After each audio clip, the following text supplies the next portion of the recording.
Реальные, но ужасно страшные истории. Сентябрь 2003 года. Девушка арендовала квартиру в Варшаве. Хозяин сказал: «На подвал не обращай внимания, он закрыт». Первые ночи все спокойно, но потом она начала слышать звук кашля снизу. Глухой, с хрипами. Через неделю кто-то постучал из подвала.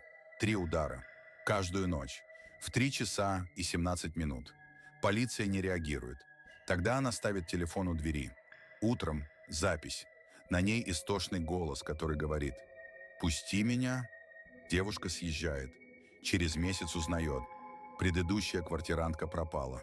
Ее искали, но подвал так и не вскрыли. Сейчас квартиру снова сдают.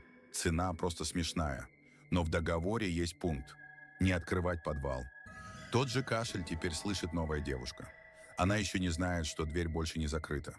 Подпишись, если хочешь узнать больше подобного.